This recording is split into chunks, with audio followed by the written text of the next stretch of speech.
हमारे व्यस्त जीवन में ईश्वर की आवाज़ सुबह के भूले और भटके को जब वह शाम को वापस लौट आता है तो हम उसे भूला और भटका नहीं कहते हैं।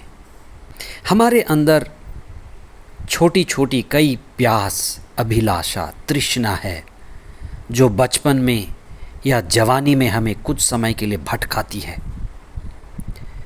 पर चिंतन करने वाली सबसे बड़ी बात यह है कि हमारे अंदर सबसे बड़ी भूख ईश्वर की भूख है।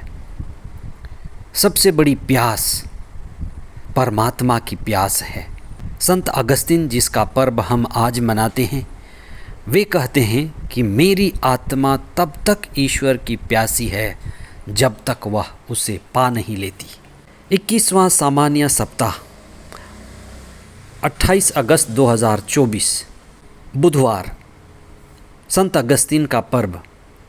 थेसलनिकियों के नाम संत पौलुस का दूसरा पत्र, अध्याय 3 पद संख्याएं 6 से 10 तथा 16 से 18 तक। संत मती का सुसमाचार, अध्याय 23 पद संख्याएं 27 से 32 तक। हमारे देश में अगर कोई बेरोजगार व्यक्ति जो बिना काम किए हुए घर में रहता है, खाता पीता है, घर के लोग उसे मना नहीं करते।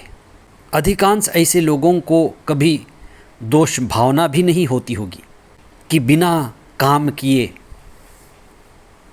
अपने जीवन को काट रहे हैं। वे अपने समय को भी काटते हैं और खुद भी कट कर गुजर जाते हैं। आज हम संत पौलुस के इस बहुमूल्य वाक्य पर चिंतन करें, जहाँ वे कहते हैं, जो काम नहीं करता है उसे भोजन न दिया जाए। बिना धर्म के कर्म मात्र श्रम है। बिना धर्म के कर्म मात्र श्रम है।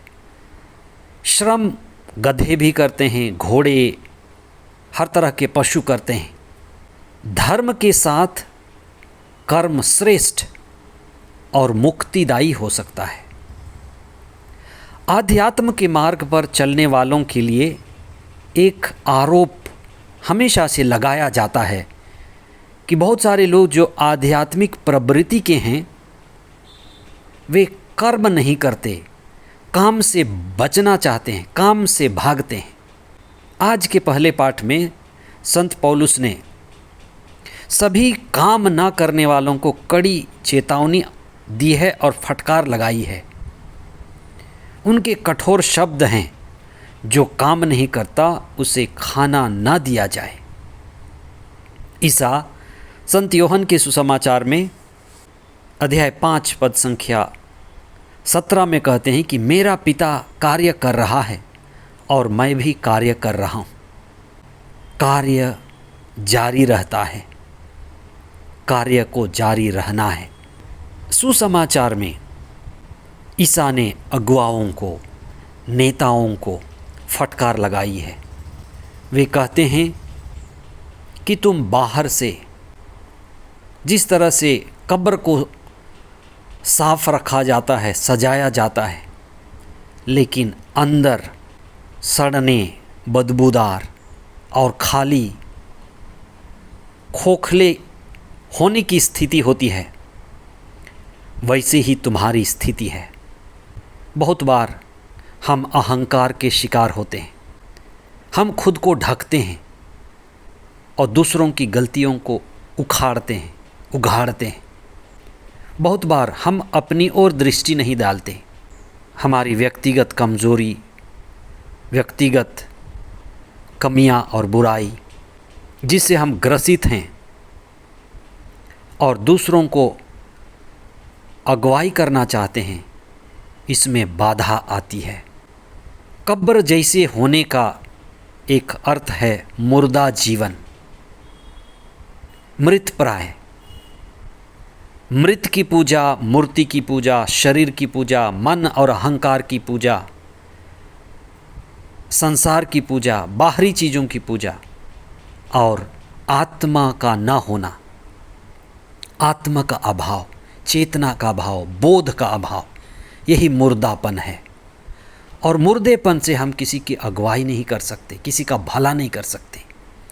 इसलिए ईसा ने अपने समय के अगुवाओं को धिक्कारा, उनको फटकारा और उनके जीवन में परिवर्तन के लिए उनका आह्वान किया कि आत्मा पूर्ण हो जाओ, जागो, चेतनशील हो जाओ, खुद को संभालो, अहंकार को तोड़ो, ईश्वर से संयुक्त हो जाओ।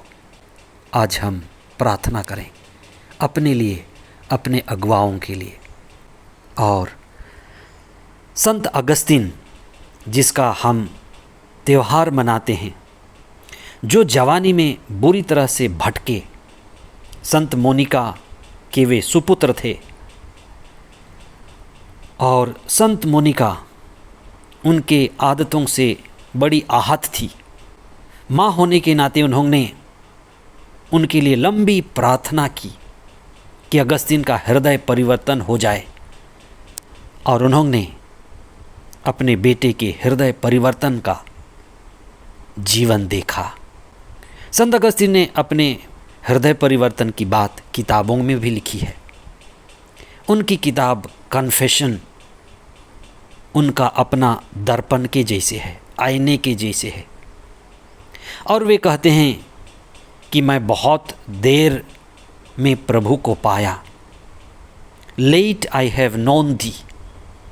और उनके हृदय की प्यास, प्रभु के लिए अनंत प्यास, कि मेरी आत्मा तब तक प्यासी है जब तक वह उससे पा नहीं लेती। हम सब प्रभु के प्यासे हैं और हमारी सभी प्यास प्रभु से जुड़ी हुई है।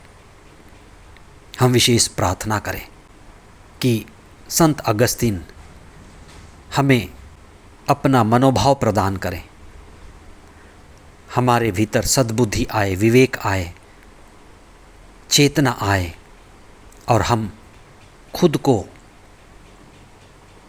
ईश्वर की ओर उठाएं, हमारा जीवन ईश्वर की ओर अभिमुख हो।